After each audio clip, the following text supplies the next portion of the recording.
Cut that one. Cut that one. Give me another one. Give me another.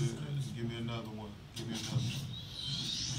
Hey, this is Benny Franklin, Mr. Make It Happen. I'm with the John Maxwell Group. If you're looking for a coach, if you're looking for a speaker, if you're looking Ernest, for a give me mentor, put Ernest in the archive, okay? Partnering with Mr. Ed Gray, he's Put going to help Ernest you is make dropping to the archive.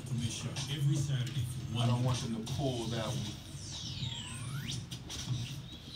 Give me 4 more drops. Some home style cooking, some real Cajun food. And then we'll go live on it. Thibodeau's Cajun cooking. While everyone is listening to me be the director of the Commish Radio Show. We also have live music as well. John Darjan. Bring your friends and your family. Dan Garza. I know someone was talking about buying a house, so they should contact Dan Garza. Okay.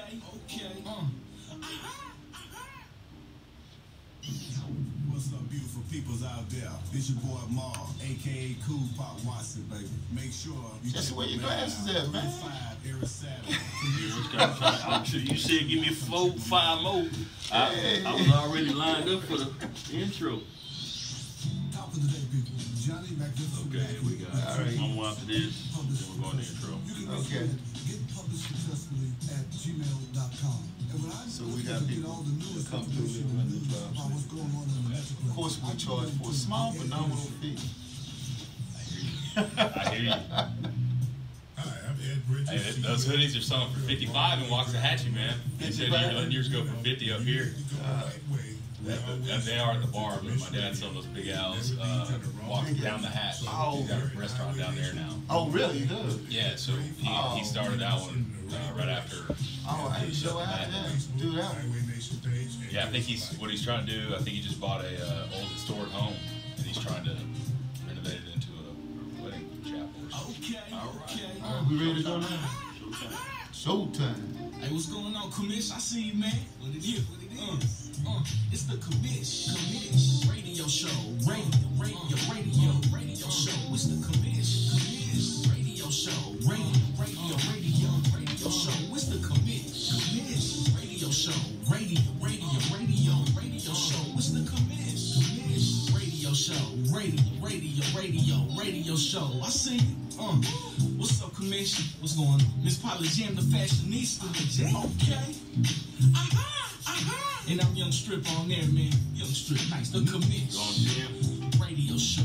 Radio show. It's the Commish. Tune in. I know you're gonna take this. 3, 2. Commish Radio Show back again for our midweek special. So welcome to the Commish Radio Show. I'd like to say hi there to Miss Evelyn Lawson, who's listening in. Mr. Cleveland Lewis, who's listening in. John Darjan of the New York Yankees listening in. And Dan Garza. I know somebody that wants to buy a house, so I'm going to go ahead and refer them to Dan Garza. Today, as you know, this is our midweek special. And what we're doing this month is we're highlighting Dallas City Council races, District 7. So that is the area of town. I believe it's Pleasant Grove, a little bit of Pleasant Grove, South Dallas, you know, sunny South Dallas, and that's where we're at. So I have on today's show, last week we had Mr. Adam Bazadua. Today we have Mr. Korey Mack, who's joined us on the show. So, Korey, how you doing, man? I'm doing well, Ed. I really appreciate you having me. I'm excited to be here. Thanks for your patience with me. I know it's kind of challenging to get over here today, but I'm just glad to be in the room. Well, hey, I'm glad that you're here safe and sound. You know, we had a late start, but it's never a late start because our start has been forever. I think I've known your family now all of your life. Yeah, I was very surprised pleasantly to hear that, and then every time we talk, we get another section of the family tree explained, and it's just been really great to see that there have been so many people who came before me, who have inspired me, and I think it's my turn to try to throw my hat in the ring and take some piece of this baton. Great. You know, I know your dad, Al Mack. As I've said, and I'm just going to go ahead and share this with people before. The Mack family and the Gray family go back to the the late 1960s when my family moved here from Washington, D.C. And we didn't know anybody. We didn't know anybody but the family, the Mack family, and the Andrews family, Jesse Pearl Andrews, Freeman Andrews. You know, I'm just Mud Deer. I remember as a kid going back to Jefferson, Texas. Yeah. Yeah. You know. Big mama. Yeah. So when I'm saying that, I would like to go ahead and say you're like family to me, and I appreciate the love and affection that your family has given my family through the years. How's your dad doing? That means a lot. Thank you. He's doing well. He's trying to, you know, take over the world entrepreneurially. He's got some new ventures. I think he's trying to get into the event rental space. I think he's trying to take over an old historic building in Waxahachie in Ellis County and convert it into a place that people can rent out. Still doing the radio gig that's going pretty strong, and a restaurateur. So okay, your dad's a radio. What's his name? Yeah, Al Mack. He goes by the handle Big Al. Big Al. On the Kid Craddock Morning Show. Kid Craddock. Yeah. A real radio personality. Man, I mean, I feel right at home up here. I grew up in one of these studios. Man, I've got a lot of respect for what you guys do.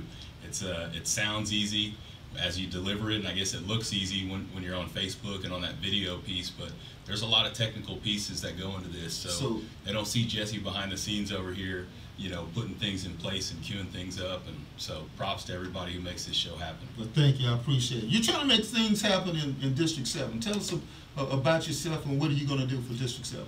Yeah, I really am. So I've resided in District 7. Well, I've resided in the same house for 11 years, but that house was in District 4 when we first moved in after redistricting happened in 2010. You know, and then the final maps came in 2013. It became District 7. I've been a teacher, a coach, and administrator in both public and private school settings, and I'm just trying to take that organizational skills, training and communication skills that I've had the opportunity to hone in several settings, being in front of kids and parents and other teachers in leadership role, and really just help pull the same greatness that I think I helped pull out of those kids who now are graduated from college and on to career and beyond out of our own district. There really is a lot of greatness that I think exists and that I see in our neighborhood. So my hope is to build strong communities the same way that I think built Buckner Terrace with a lot of attention to detail, and when we see things that we like, we try to get more of those. When we see things that we really don't appreciate, we're certainly not shy about going down to City Hall or whatever arena of influence we need to go down to and set the record straight, and hopefully we can make change that way. So we're trying to build advocates as well by engaging community. It starts at the ballot box, but it's not just that. You've got to, in between elections, write, phone, go to meetings with all of your elected officials, starting at the school board level all the way up. So that's what we're trying to build, not only in the area in Buckner Terrace and where I reside in District 7, but all throughout. We've already got pockets of strong voting blocks that do the same thing, strong neighborhoods. My hope as a representative from District 7 is to connect those pockets so that we can amplify and collectivize our voice. Now, you've been campaigning all across the district, correct? I have been campaigning all across the In district. Buckner Terrace and also in South Dallas. In as South well. Dallas, yeah. So my son and daughter go to St. Philip's, which is in I believe precinct 3017. So I've been doing some walking up and down Pennsylvania. After 60, the real White House, 1600 yeah, Pennsylvania. the real White House. Yeah. You know, shout out to all the people that make that organization work. We're proud to be a part, and I really love that they want to bring us in and be true partners in the education of not only just our children, but all of the children that are at the school, and even children in the community that don't attend the school. It truly is a full, 360 community center that provides so much for not just the kids, but even the elders in that community. Now, going back to your experience to be on the city council, what experience have you had to make you qualify for it? Yeah, great question. So I talked about my professional experience, and I really think, I don't want to glaze over that. A lot of respect to teachers. My grandmother was a teacher for 35 years in DISD. My Aunt Valencia currently teaches in independent schools. and has for her career after teaching 10 years for DISD. That type of preparation where you have to figure out a destination and bring a group of people to that destination. All right, we're all gonna learn this either by the end of the day, by the end of the week, by the end of this learning period, and here's how we're going to show it. But everybody comes to the table from different perspectives, and they're all at different levels. Not everybody can do a perfect push-up or do a cartwheel. So you got to you got to figure out a way that they're all going to be able to meet this learning objective and achieve their true potential. I hope to take that same type of skill that I've been able to learn and experience, and even as a dean, trying to teach teachers how to best plan with Wait a the minute, end in mind. a dean, that's what you do? You do? Yeah, so You're not just a school teacher. well, I guess through my career progression, I started as a school teacher, was an athletic director for a couple of years, really built a program over at Uplift Williams, Northwest Dallas, and then I became a campus level administrator, dean of students, which you might consider an assistant principal, and school culture was my wheelhouse. So how to get the kids to really, instead of trying not to mess up, getting them to positively expect the best of themselves. And I really think that is the mission that I'm taking on to this campaign. I mean, it's easy for us to say the things that we don't want and don't want to do, but I think true leadership is mindful of those things, those cautions and those concerns that really, when I talk to people at their doors, whether in South Dallas, in Buckner Terrace, and I would say Bruton Terrace, because Pleasant Grove is really in District 5, but when I talk to people at their doors and those type of concerns, I really want them to want to vote for something and not just against the status quo. While that's part of it, there's a lot that we could name off the litany of things that's wrong with the status quo, and there will be time for that when that's appropriate. I want to provide that same type of, teaching a child to expect the best of himself or herself. I want to be that inspiration and help pull that inspiration out of people, because that's really inspired me to want to be my best in my community. So through the career progression, teacher, campus level administrator, I then left to go to the central office at the school district that I worked, to be a director of government affairs. And really my job there was to engage community over several different efforts, really advocating at the state level. We'd have to advocate elected officials for equal funding. There was a tremendous funding gap that we were trying to help close, and my job was really to help parents get engaged in that fight and be able to call and go down to Austin or go down to their city council members' office if they had some city business. There happened to be an SUP that we dealt with and so let me ask you regarding this, the boards and commissions, zoning commission, any kind of commissions like that you served on? Yeah, so I served on the City Planning Commission for 2 years. I guess that was kind of the transition. So on this side of the podium representing Uplift in a CPC SUP case. That's what you were referring to? Yeah. So those people who are listening in, he's talking acronym, SUP, specific use. Yeah, specific use permit. A lot of people say special, and these cases are special. If you've been to some of the hearings.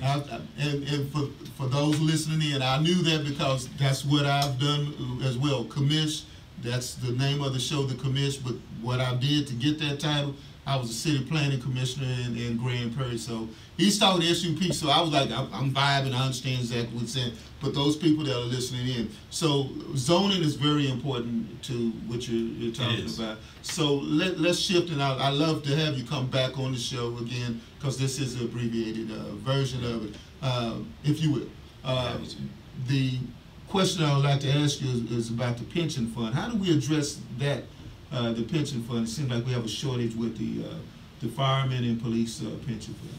Yeah, that's a great question. I think the first thing you got to do is make sure that information is open to the public. I think that's what got us in this, not just available, but there's a concerted effort by the folks who are appointed to those boards, some are elected officials, some are not in those elected roles, that they not only, you know, check the box for open records, but they make the same efforts that they make to get their budget town hall meetings out, to get, you know, when they have zoning changes, as we're talking about, those type of community meetings, so that we don't see this problem once it's too late.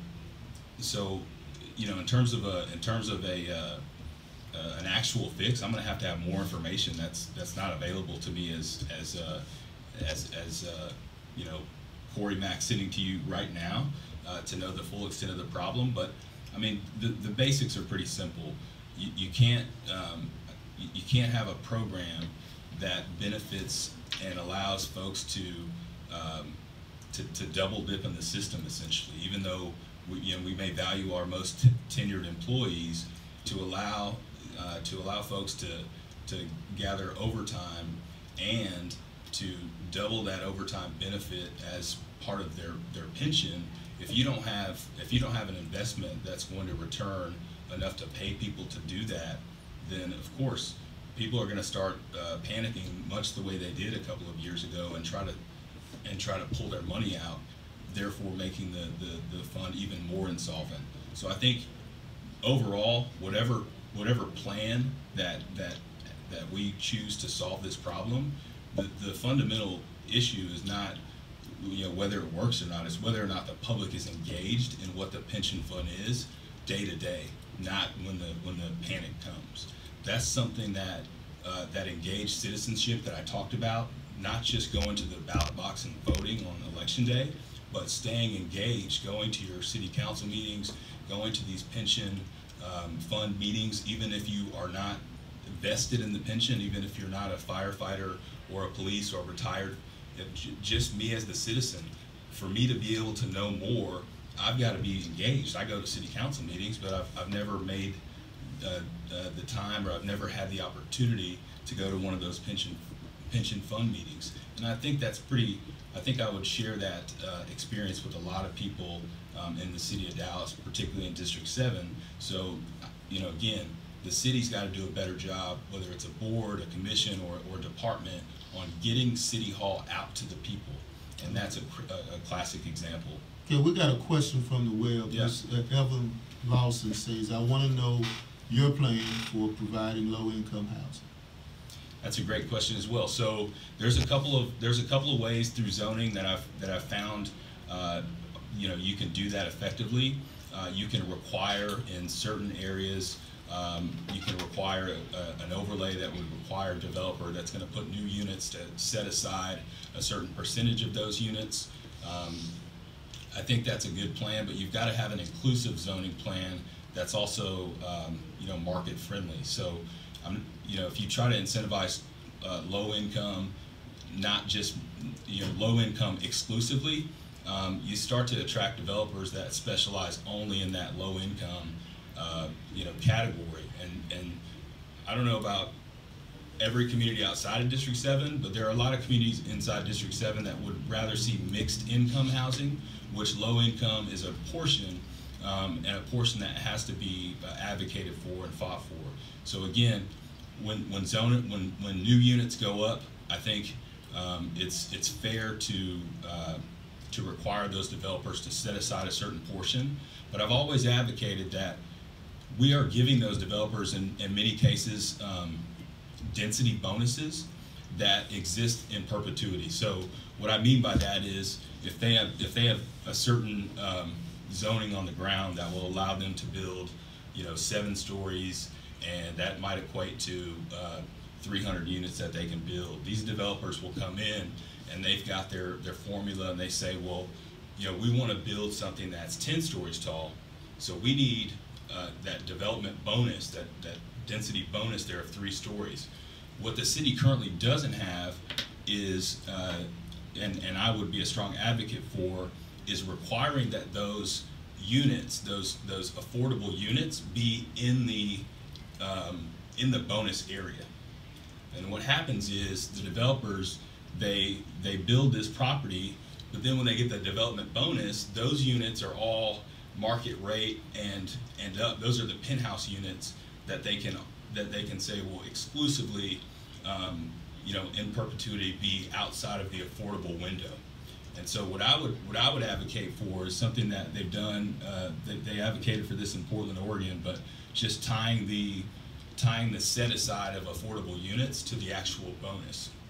So, and then I would also advocate for if you're going to give that bonus to the developers to allow them longer, making that affordable period also last in eternity. So right now, the affordable period, usually on a zoning case, will say as soon as the development begins and they start taking tenants, they will have to terminate that affordable housing period after 20 years. I would say that needs to stop, and we need to keep that affordable component as long as they keep the bonus as well. Let's key on to the developers now. The developers now are developing through gentrification South Dallas. What's your opinion on that?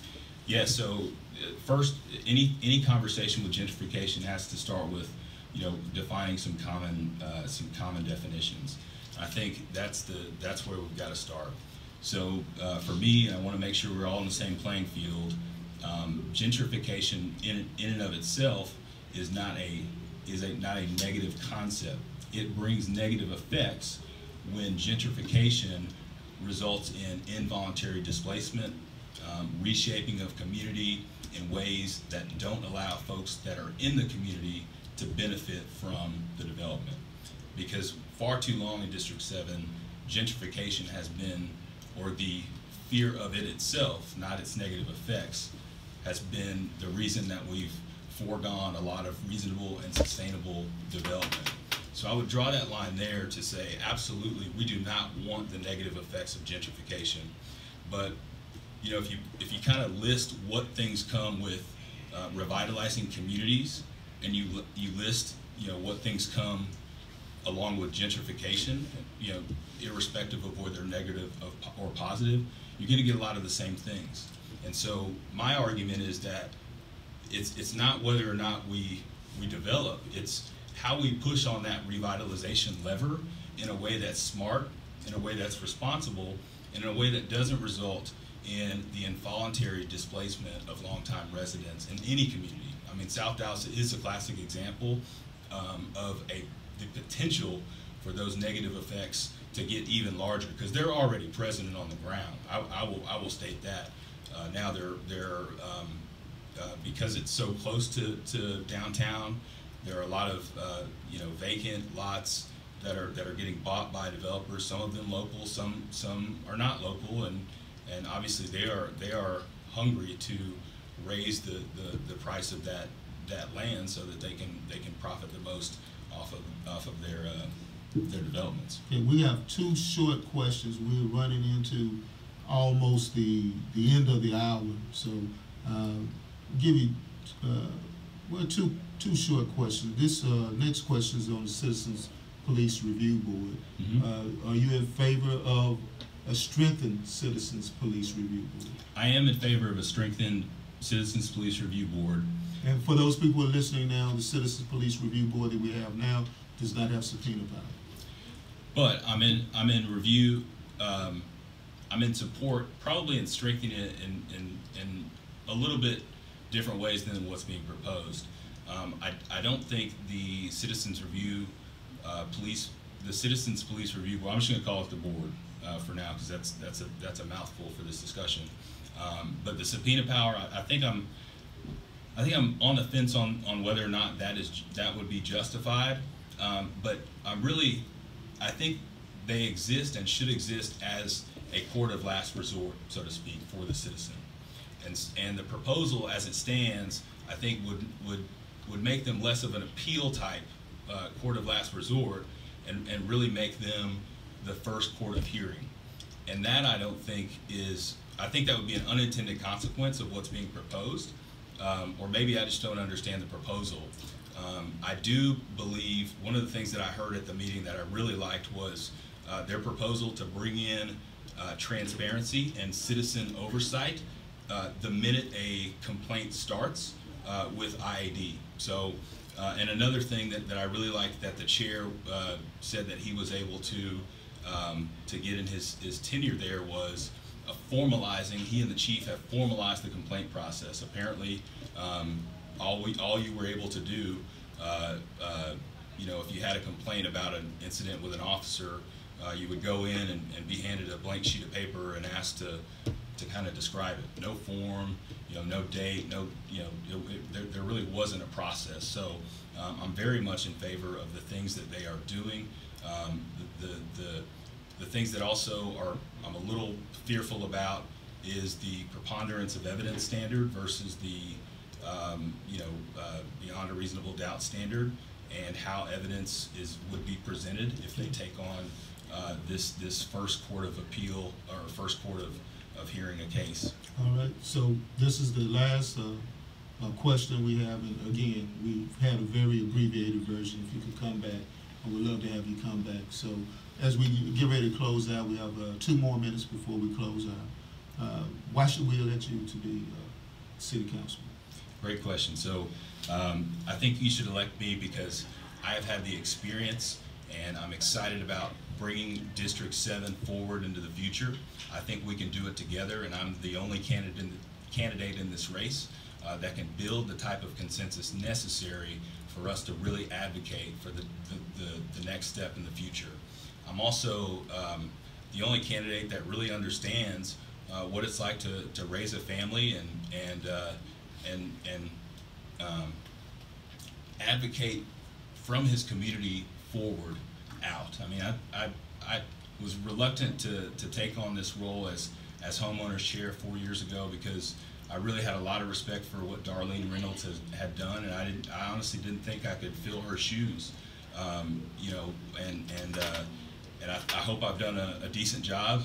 That's up for the community to tell. But I think one of the reasons that you should consider me for your vote is that that I have thought about the way that we will move this district forward for the past 8 years after running in District 4 unsuccessfully against Dwayne Caraway in 2011.